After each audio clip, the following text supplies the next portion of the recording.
Okay, so this is a quick tutorial on something that I call brick balancers because of the way they're shaped. I'll be showing how to do a 3x3 and a 4x4. They're very simple. I think they look pretty clean, so I figured I'd share them. So the first step that we're doing is placing the footprint for the initial start, which is going to look like this. This is for the 3x3. So we've got a merger in the middle of 3 splitters like so. This will be 3 tall. So this is stage 1, that's stage 2. The first thing that we're going to be doing is on this 3x3 specifically, we want to connect all of the mergers and splitters like so with your top tier belts because you want as little belt lag as possible when you're doing these things. So this is what it looks like with the belts, splitters, and combiners all used up. The next step that I'll be doing is where I'll talk a little bit about some of the jankiness that the lifts can have. So what we're going to be doing is we're going to be shifting downwards 1 on this left side, which as you see, you can see the lines of the flow even though the bottom of the hologram isn't showing up. That'll likely get patched eventually. But as you see, what I did is when you're going downwards, go from the second to last to the last. And then when you're going from down to up 1, you want to go from your second to your first, like so. And it'll leave you in a situation where you can place like such. So one thing that you'll notice is I look here, the belt is red, and that's because the initial collision box for the lifts is based on where you first place. So that's why I like to start from from like stage 1 into stage 2. So if you're running into issues with your belts going red, that's the reason why. So this is the full build, essentially, for these 3 to 3. I'm just going to mark this real quick with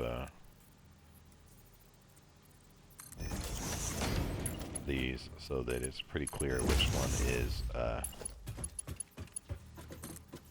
in and out. So what's happening is that 1 is getting divided into 2 and then 3 here, but it's also going into 1. So that means that this right here, which is the exit, which is why I placed this here so that it's easier to know which direction it's facing. 1, 2, 3, 1, 2, 3, and 1, 2, 3. And there. Okay, so now for the 4 to 4. Now, make sure that you don't do like rushing some of the steps that you saw in the 3x3 because you could run into some issues. So, once again, I'm just going to place my first stage.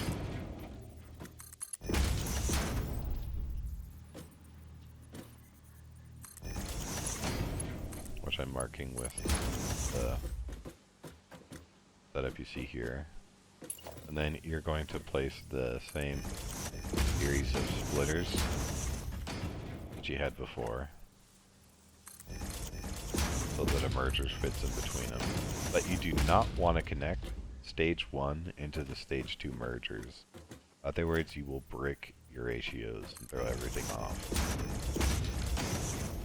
What you have right now is all of the splitters and mergers placed and none of the belts.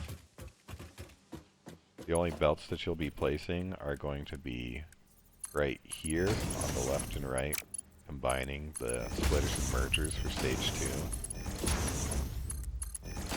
2. And then after these are placed, the belts for stage 2 to stage 3.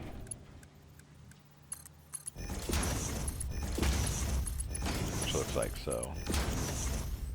So we've got 2 sets of splitters connecting to 2 sets of mergers.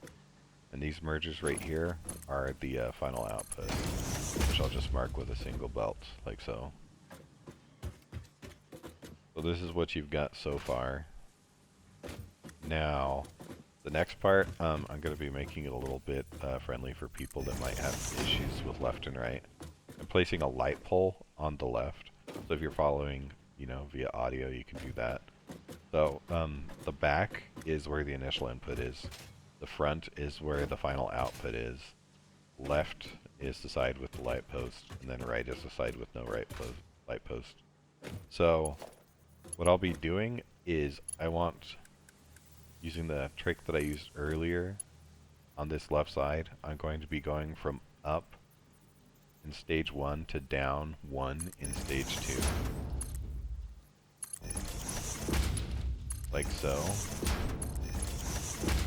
And then from stage 2 to stage 3, I'm going to be going back up.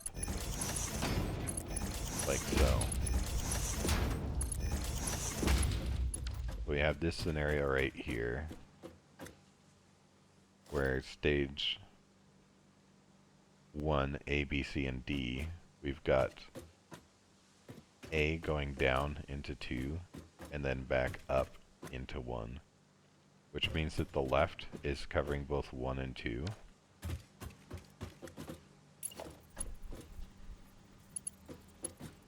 Yeah, sorry. Brain's being weird. Now for this side, what we're going to be doing is going from down to up 1, like so. And also down to up 1 from stage 2 to stage 3.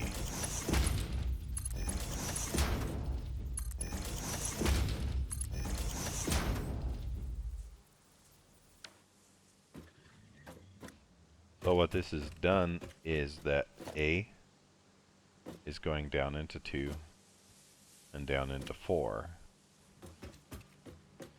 And then it's coming back up to 3.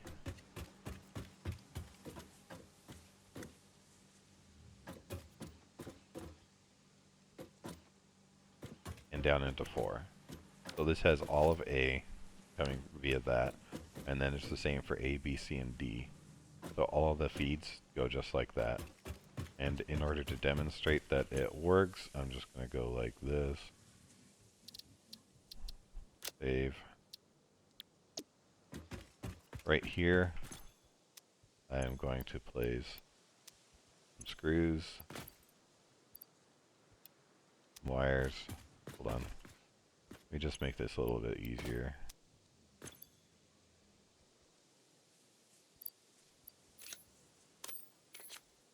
And then we've got screws, wires. Where's the screws at? Oh, I already placed the screws. We've got screws, quick wire, regular wire, and concrete. I'm going to come in here to blueprints. I'm going to take that one that we just made. Use the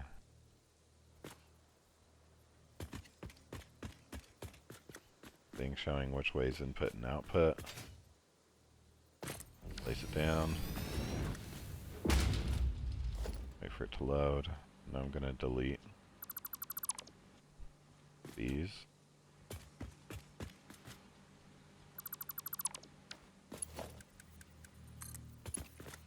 I'm going to go like so.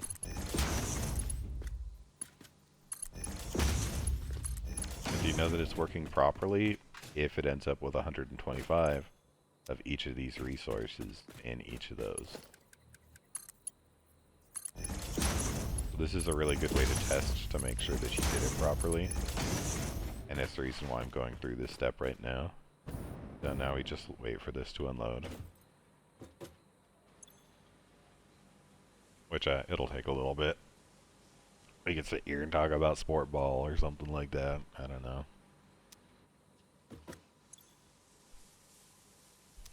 Which, as you see, you can tell kind of by looking over here that it's got a nice ratio because it's 1-to-1 for everything going by. Which is a good sign that it's probably working right. And there we go. We have the full input. 125, 125, 125, and 125. Hope you guys enjoy.